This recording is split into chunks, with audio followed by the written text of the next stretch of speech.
Assalamualaikum warahmatullahi wabarakatuh. Perkenalkan, nama saya Natasya Azkia Rahmah dengan NIM 221210144. Pada kali ini saya akan membuat video pembelajaran untuk tugas UAS pada mata kuliah Perencanaan Pembelajaran PAI dengan dosen pengampu Dr. Saifuddin Zuhri MPD.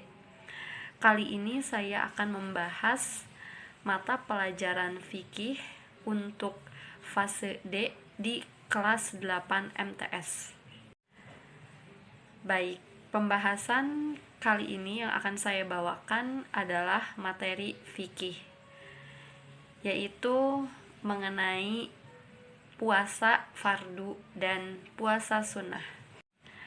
Kita mulai dari pengertian puasa. Nah, istilah puasa dalam bahasa Arab dikenal dengan siam atau saum. Nah, keduanya ini merupakan bentuk masdar dari kata bahasa Arab soma yasumu, siaman au sauman, yang artinya itu adalah menahan atau mencegah. Sedangkan menurut istilah adalah menahan dari segala sesuatu yang membatalkan puasa sejak terbit fajar hingga terbenamnya matahari, yang disertai niat rukun. Baik, selanjutnya dalil puasa. Allah berfirman pada surah Al-Baqarah ayat 187 yang berbunyi, A'udzubillahi minasyaitonirrajim. Wa kulu washrabu hatta yatabayyana lakumul khaytul abyadu minal khaytil aswadi minal fajri summa atimmus siyama ilal lail, yang artinya dan makan minumlah hingga terang bagimu benang putih dan benang hitam, yaitu fajar. Kemudian sempurnakanlah puasa itu sampai datang malam. Quran Surat Al-Baqarah ayat 187. Nah, dari ayat ini menjadi landasan bagi kita umat muslim untuk menunaikan puasa. Nah, puasa itu terbagi lagi, ada puasa fardu dan ada puasa sunnah. Nah, di sini macam-macam puasa. Puasa itu terbagi kepada 3. Ada puasa wajib, puasa sunnah, dan puasa haram. Puasa wajib itu ada terbagi lagi. Yang pertama ada puasa Ramadan, puasa nazar, dan ada puasa kifarat. Nah, puasa Ramadan itu adalah puasa yang diwajibkan kepada seluruh umat muslim di setiap tahunnya itu untuk saum di bulan Ramadan selama 30 hari penuh.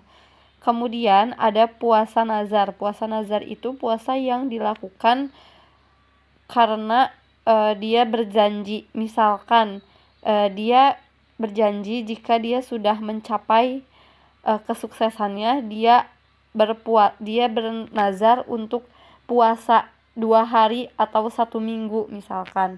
Nah, itu puasanya menjadi wajib karena puasa nazar, dia berjanji. Kemudian ada puasa kifarat. Puasa kifarat itu adalah puasa penghapus dosa. Kemudian ada macam-macam puasa sunnah. Nah, macam-macam puasa sunnah ini banyak macamnya. Yang pertama, puasa 6 hari di bulan Syawal, lalu puasa Senin dan Kamis, puasa Daud, puasa Arafah, puasa di bulan Muharram, dan lain-lain. Baik, selanjutnya adalah syarat wajib puasa. Yang pertama, Islam. Baligh, berakal sehat, mampu atau kuasa melakukannya, kemudian menetap atau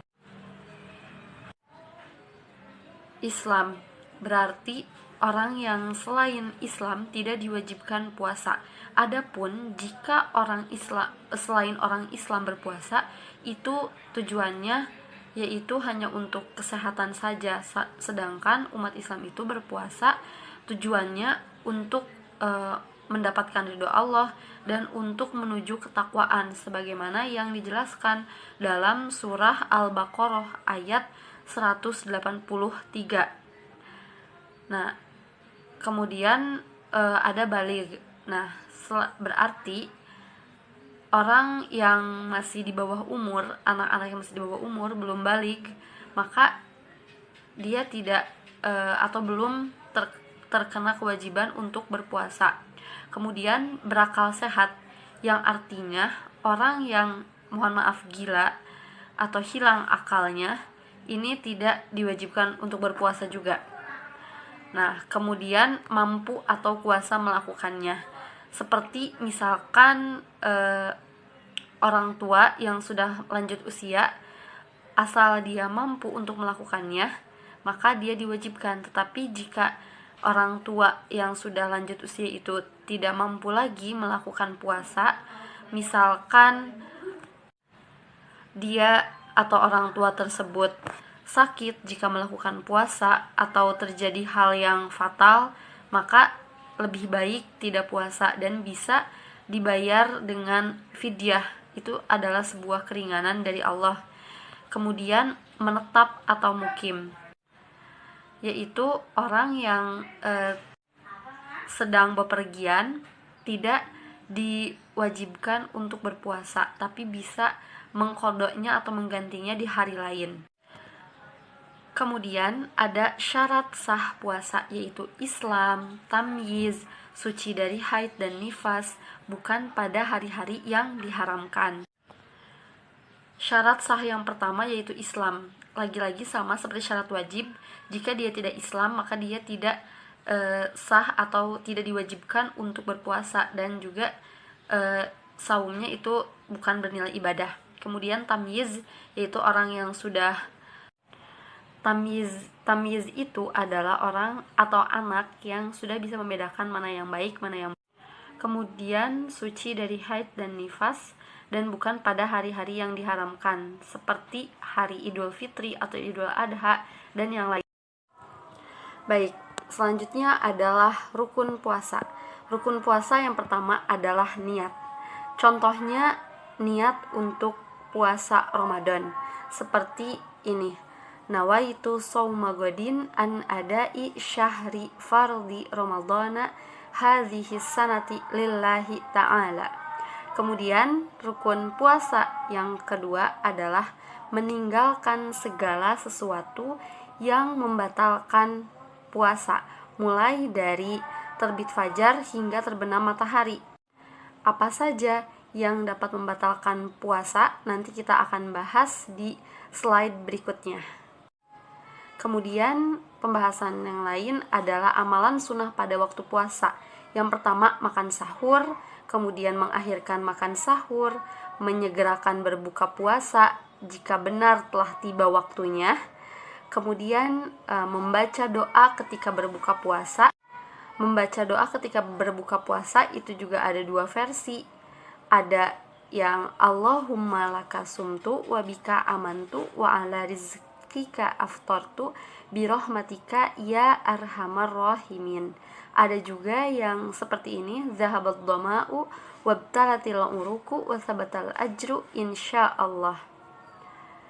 Kemudian amalan yang lain adalah berbuka puasa dengan yang manis-manis, atau disunahkan seperti Nabi Muhammad, yaitu dengan kurma sebelum makan berat yang lainnya.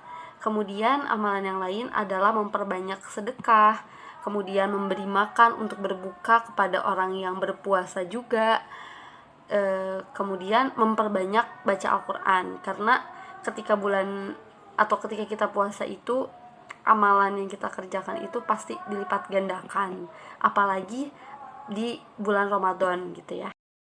Oke, pembahasan selanjutnya adalah hal-hal yang makruh ketika puasa. Yang pertama, berkumur-kumur yang berlebihan sehingga dikhawatirkan untuk tertelan airnya. Kemudian ada bersiwak, yaitu sikat gigi. Kemudian mencicipi makanan, tentunya ini karena dapat membatalkan puasa. Kemudian hal yang makruh lain itu adalah memperbanyak tidur. Walaupun tidur itu ibadah ketika puasa, tapi ini merupakan hal yang makruh karena sebaiknya kita menggunakan waktu ketika puasa dengan hal yang sama, bermanfaat dan produktif gitu ya. Kemudian yang terakhir adalah berbekam atau disuntik, itu juga makruh. Oke, sekarang slide berikutnya yaitu hal-hal yang dapat membatalkan puasa. Yang pertama, ada makan dan minum dengan sengaja. Kemudian murtad atau keluar dari agama Islam. Yang ketiga, bersetubuh atau melakukan hubungan suami istri pada siang hari. Kemudian keluar darah haid atau nifas, keluar air mani yang disengaja, kemudian merubah niat puasa, dan yang terakhir hilang akal karena mabuk, pingsan, dan gila. Jadi beberapa hal tadi ini dapat membatalkan puasa dengan bukan batal secara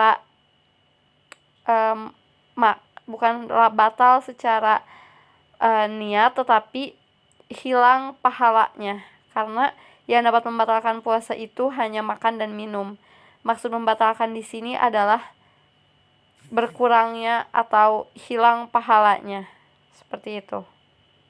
Hikmah puasa. Hikmah puasa di sini ada 6 poin yang dibahas. Yang pertama, sebagai ungkapan rasa syukur kepada Allah. Yang kedua, meningkatkan iman dan takwa kepada Allah. Ini selaras dengan Quran surah Al-Baqarah 183 yang menjelaskan bahwa tujuan dari puasa itu adalah bertakwa kepada Allah. Kemudian yang ketiga, menumbuhkan rasa solidaritas terhadap sesama manusia, karena ketika puasa kita pasti memiliki rasa kemanusiaan yang lebih tinggi dibandingkan ketika kita tidak sedang berpuasa, karena naluri kemanusiaannya sama-sama merasakan, dan ketika orang lapar itu tentunya dia akan lebih rendah hati dan akan lebih merasa kepada orang lain hal yang sama gitu. Kemudian melatih kesabaran pastinya. Kemudian ada melatih kedisiplinan. Dan yang terakhir ada melatih keteraturan hidup. Karena dari puasa itu kita dilatih untuk bangun sahur, tepat waktu, karena kalau kesiangan kita akan terlambat dan tidak kebagian sahur. Kemudian waktu sholat tarawih, waktu berbuka puasa. Nah, jadi kita bisa lebih menata hidup lebih teratur. Itu hikmah dari puasa. Macam-macam puasa haram. Nah, di sini ada beberapa poin atau waktu di mana dilarang untuk berpuasa. Yang pertama, puasa pada hari raya Idul Fitri dan Idul Adha. Tentu ini sangat dilarang karena Idul Fitri ini merupakan hari raya kemenangan, di mana 1 Syawal itu hari kita sudah selesai puasa selama 1 bulan berturut-turut. Maka pada saat 1 Syawal dilarang untuk berpuasa, kecuali jika ingin berpuasa puasa Syawal atau ingin mengganti, boleh di hari keduanya. Sedangkan Idul Adha pun tidak boleh gitu.